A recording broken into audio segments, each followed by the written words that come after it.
नमस्कार दोस्तों, आपका हमारे इस YouTube चैनल पर हार्दिक अभिनंदन है। आज हम आपके लिए लाए हैं उद्धव गीता। आपने श्री कृष्ण अर्जुन गीता तो सुनी होगी, उसी की भांति यह उद्धव गीता भी श्री कृष्ण और उद्धव के अति रोचक संवाद का अंश है। इस गीता से आप अनेक शंकाओं का समाधान कर सकते हैं। तो सुनिए इस गीता के अंत तक और अपने ज्ञान को एक और मोती प्रदान करें।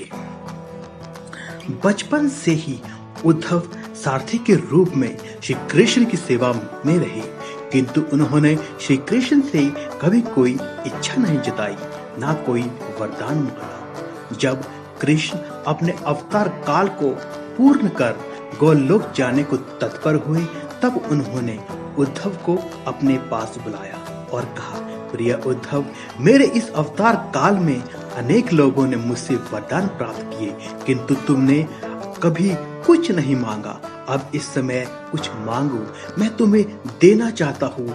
तुम्हारा कुछ भला कर मुझे भी संतुष्टि होगी। उद्धव ने इसके बाद भी स्वयं के लिए कुछ नहीं मांगा। वह केवल अपने ही मन उन शंकाओं का समाधान चाहते थे जो उनके मन में कृष्ण की शिक्षाओं और उनके कृतित्व को देखकर उठ रही थी। उन्होंने भगवान श्री कृष्ण से पूछा, भगवान, महाभारत के घटनाक्रम में अनेक बातें मैं नहीं समझ पाया। आपके उपदेश कुछ अलग रहे, जबकि आपका व्यक्तित्व जीवन कुछ अलग तरह का दिखता रहा। क्या आप मुझे उनका कारण समझाकर मेरी ज्ञान पिपासा को शांत करेंगे? श्री कृष्ण बोले, उद्धव, मैंने कुरुक्षेत्र के युद्ध क्षेत्र में अर्जुन से जो कुछ कहा वह भगवत गीता थी। आज जो तुम जानना चाहोगे और उसका मैं जो उत्तर दूंगा वह उद्धव गीता के रूप में जानी जाएगी। इसी कारण मैंने तुम्हें यह अवसर दिया है, तुम बेझिझक पूछो। उद्धव ने पूछना शुरू किया, हे कृष्ण, सबसे पहले मुझे यह बताओ कि सच्चा मित्र कौन होता है? कृष्ण ने कहा, सच्चा मित्र वो है जो जरूरत पड़ने पर मित्र की बिन मांगे मदद करे। उद्धव बोले, कृष्ण, आप पांडवों के अत्य प्रिय मित्र थे। आपात बांधव के रूप में उन्होंने सदा आप पर पूरा भरोसा किया। कृष्ण, आप महान ज्ञानी है, आप भूत वर्तमान व भविष्य के ज्ञाता हो, किंतु आपने सच्चे मित्र की जो परिभाषा दी है, क्या आपको नहीं लगता कि आपने उस परिभाषा के अनुसार कार्य नहीं किया? आपने धर्मराज युधिष्ठिर को दूध खेलने में रोका क्यों नहीं? ठीक है, आपने उन्हें नहीं रोका, लेकिन आपने भाग्य को धर्मराज के पक्ष में भी नहीं मोड़ा। आप चाहते तो युधिष्ठिर जीत सकते थे। आप कम से कम उन्हें धन राज्य और खुद को भी हारने के बाद तो रोक सकते थे। उसके बाद जब उन्होंने अपने भाइयों को दांव पर लगाना शुरू किया, तब वो आप सभा कक्ष में पहुंच सकते थे। आपने वो भी नहीं किया। उसके बाद जब दुर्योधन ने पांडवों को सदैव अच्छी किस्मत वाला बताते हुए द्रौपदी को दांव पर लगाने को प्रेरित किया और जीतने पर हारा हुआ सब कुछ वापस कर देने को लालच दिया, कम से कम तब तो आप हस्तक्षेप कर सकते थे। अपनी दिव्य शक्ति के द्वारा आप वहां से धर्मराज के अनुकूल कर सकते थे। इसके स्थान पर आपने तब हस्तक्षेप किया जब द्रौपदी लगभग अपना शील खो रही थी। तब आपने वस्त्र देकर द्रौपदी के शील को बचाने का दावा किया, लेकिन आप यह दावा भी कैसे कर सकते हैं? उसे एक आदमी घसीटकर हाल में लाता है और इतने सारे लोगों के सामने निर्वस्त्र करने के लिए छोड़ देता है। एक महिला का शील क्या बचा? आपने क्या बचाया है? अगर आपने संकट के समय में अपनों की मदद नहीं की तो आपको आपत बांधव कैसे कहा जा सकता है? आपने संकट के समय में मदद नहीं की तो क्या फायदा है? क्या यही धर्म है? इन प्रश्नों को पूछते पूछते उद्धव का गला रुंध गया और उनकी आंखों से आंसू बहने लगे। ये अकेले उद्धव के प्रश्न नहीं है। महाभारत पढ़ते समय हमारे मनोमस्तिष्क में यह भी सवाल उठते हैं। उद्धव ने हम लोगों की ओर से भी श्री कृष्ण से उक्त प्रश्न किए।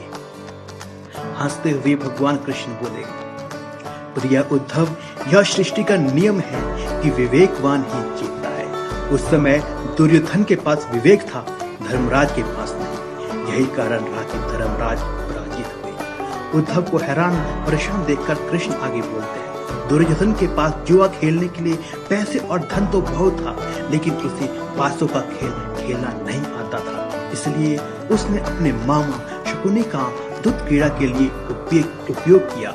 यही विवेक है। धर्मराज भी इसी प्रकार सोच सकते थे और अपने चचेरे भाई से पेशकश कर सकते थे कि उनकी तरफ से मैं खेलूंगा। जरा विचार करो कि अगर शकुनी और मैं खेलते तो कौन जीतता?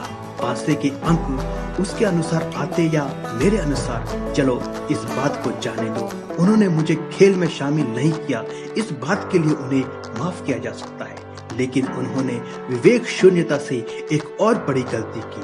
उन्होंने मुझसे प्रार्थना की कि मैं तब तक सभा कक्ष में न आऊं जब तक कि मुझे बुलाया न जाए, क्योंकि वे अपने दुर्भाग्य से खेल मुझसे छुप कर खेलना चाहते थे। वे नहीं चाहते थे कि मुझे मालूम पड़े कि वे जुआ खेल रहे हैं। इस प्रकार उन्होंने मुझे अपनी प्रार्थना से बांध दिया। मुझे सभा कक्ष में आने की अनुमति नहीं थी। इसके बाद भी मैं कक्ष के बाहर इंतजार कर रहा था कि कब कोई मुझे बुलाता है।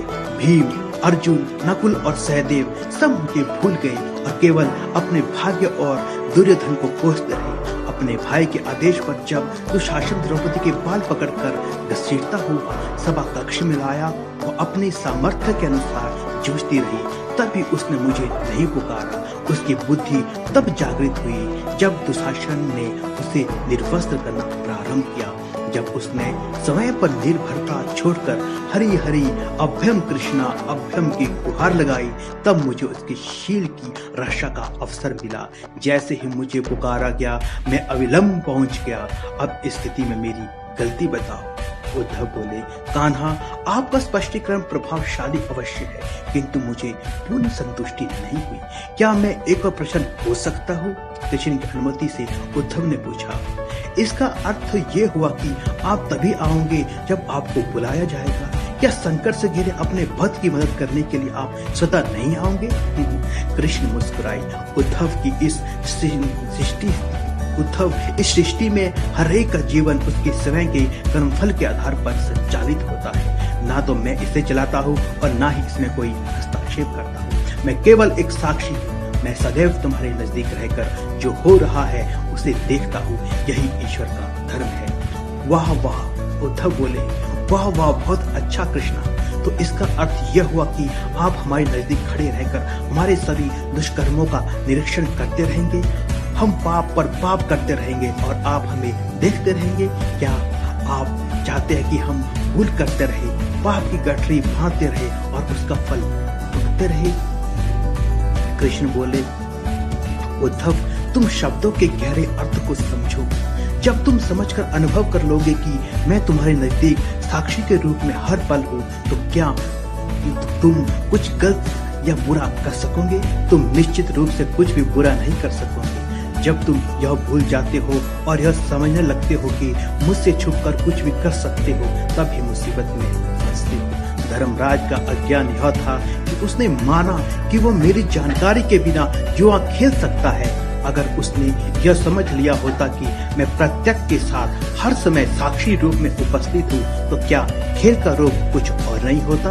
भक्ति से अभिभूत उद्धव मंत्र मुग्ध हो गए और बोले, प्रभु, कितना गहरा दर्शन है, कितना महान सत्य। प्रार्थना और पूजा पाठ से ईश्वर को अपनी मदद के लिए बुलाना तो महज हमारी भावना और विश्वास है। जैसे ही हम यह विश्वास करना शुरू करते हैं कि उसके बिना पत्ता भी नहीं हिलता, हमें साक्षी के रूप में उनकी उपस्थिति महसूस होने लगती है। गड़बड़ तब होती है जब हम इसे भूलकर दुनियादारी में डूब जाते हैं। संपूर्ण श्रीमद् भगवद गीता में श्री कृष्ण ने अर्जुन को इसी जीवन दर्शन का ज्ञान दिया है। सारथी का अर्थ है मार्गदर्शक। अर्जुन के लिए सारथी बने श्री कृष्ण वस्तुतः उसके मार्गदर्शक थे। वह स्वयं की सामर्थ्य से युद्ध नहीं कर पा रहा था, लेकिन जैसे उसे परम साक्षी के रूप में उनका एहसास हुआ, ईश्वर की चेतना में विलय हो गया। यह अनुभूति थी शुद्ध, पवित्र, प्रेममय, आनंदित, सुप्रीम चेतना थी। तत्तवम असि, वह तुम ही हो। आशा करता हूँ कि दोस्तों कि आपको यह उद्धव गीता अच्छी लगी होगी। अगर आप इस चैनल पर नए हैं तो इस चैनल को सब्सक्राइब करना ना भूलें, जिससे कि इस तरह की जानकारियां हम आपके लिए लाते रहे और आप इसकी नोटिफिकेशन पाते रहे। धन्यवाद दोस्तों।